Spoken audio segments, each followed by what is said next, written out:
Hello guys good morning. आजको दृश्य चाहिँ यस्तो छ। आज चाहिँ मम्मी र म मम्पू जाँदैछु। आजको वेदरहरू यस्तै छ। बिहान बिहान हिँड्दैछु है गाइज म। अनि यहाँ मेरो पार्टनर हुनुहुन्छ मम्मी।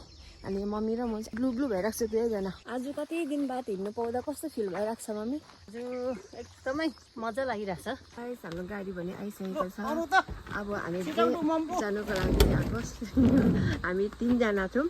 पेसेन्जर चाहिँ म त गएको 3 जना मात्रै रहेछ है। हाम्रो दादा हुनुहुन्छ। बाई बाई गुड मर्निङ भन्नु न बिहान बिहान त।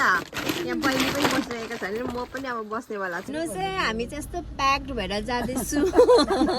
यहाँ बिचक भइसक्यो। यहाँ यस्तै छ बाटोमा हामी जाँदैछु। भाउजू हुनुहुन्छ बहिनीहरू हुनुहुन्छ।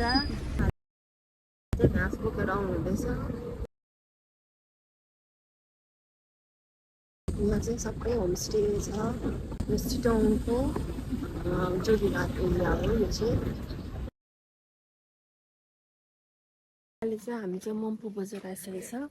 बिहान बिहान भएको कारणले गर्दा होला मान्छेहरू चाहिँ कति पनि छैन। साथीहरू आन्टीको घर आइपुगेको छौँ। आन्टीलाई चाहिँ थाहा छैन कि हामी आउँदैछ भनेर सरप्राइज दिएछु। आन्टीको यो प्लान्टहरू हो आन्टीको। यहाँ हुनुहुन्छ हाम्रो दिदी बहिनी हो। मम्मीको कान्छी बहिनी हुनुहुन्छ उहाँ चाहिँ। आन्टी उहाँ चाहिँ मम्मीको कान्छी बहिनी हुनुहुन्छ है साथीहरू। घर बनाउँदै गरेको होइन उयो माथि आएको कि ऊ चाहिँ मेरो मोडल भयो साथीहरू। ऊ चाहिँ मोडलिङमा छ। रोड चाहिँ बनाउँदैछ तर अब त्यो जोगिघाटदेखिको माथिको बाटो खराब छ त्यही कारण स्कुटी नलिएको। मम्मीलाई चाहिँ जहाँ जानुभयो भने फुलमा आँखा गइहाल्छ क्या। हेर्नुहोस् है गाइस त्यो चाहिँ आन्टीको फुलहरू दामी दामी रहेछ। मम्मीले चाहिँ अब यो फुलहरू लानुहुन्छ अरे घरमा सजाउनुको लागि। आन्टीले चाहिँ एकदम टिपिदिनु हुँदैछ आफ्नै गार्डनबाट। गाइस म चाहिँ पानी पिएँ। म चिया पिउँदिनँ। मम्मी चाहिँ पानी खानुहुँदैछ। अनि यहाँ हाम्रो खाजा पनि आइसकेको छ भने अब चाहिँ हामीहरू खाएर भट्टाभट फेरि उकालो चढ्ने छौँ मम्मी र म। आज हाफ डे अरे हो आन्टी त्यहाँदेखिको छिटो छिटो जानु पऱ्यो नि। हेर्नुहोस् है गाइस यहाँ चाहिँ सुँगुर पनि रहेछ। सुँगुरको बच्चाहरू पनि रहेछ। कति धेरै भागहरू हेर्नु त कति धेरै बच्चा बच्चा त मलाई देखेर सब डरायो।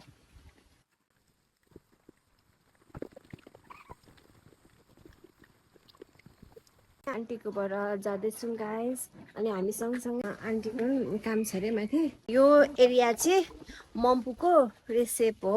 यो चाहिँ सिम्कोना प्लान्टेसनभित्र पर्छ। अनि अहिले चाहिँ हामीहरू जाँदैछौँ। अनि आन्टीको यहाँ टमाटरहरू पनि फल्दो रहेछ है गाइस हेर्न सक्नुहुन्छ। मम्मी चाहिँ एकदम खोर्सानी फल्दो रहेछ। खोर्सानी पनि फल्दो रहेछ हो। टमाटरहरू पनि आन्टीको एकदम रेडी हुन आँटेको रहेछ। एकदम राम्रो रहेछ है साथीहरू हेर्न सक्नुहुन्छ। यहाँको भ्यूहरू चाहिँ यस्तै छ। कमानको बाटो चाहिँ यस्तो छ है साथीहरू। अब चाहिँ हामीहरू मार्केट आइपुग्यौँ साथीहरू। अब चाहिँ रोडमा छौँ। गरम पनि भएको अवस्था छ। थाक्यो पनि उकालो हिँडेको नि त आज त। अनि यहाँ हाम्रो मम्मी चाहिँ पछाडि हुनुहुन्छ आउनुहुँदैछ। म भने यहाँ छु। आन्टी त सबैभन्दा फर्स्टमा हिँड्नुहुँदैछ किनभने चाहिँ आन्टीलाई चाहिँ प्र्याक्टिस ज्यादा भयो नि त यही बाटो हिँड्दा हिँड्दा। अनि हामीलाई चाहिँ अलिक गाह्रो परिरहेको छ। त्यहाँबाट हरेस खाने छैनौँ। खोलिन्छ अझै हाफ एन आवर बाँकी छ। त्यही कारण चाहिँ मम्मीले चाहिँ पर्खिनु पर्ने अवस्था भयो।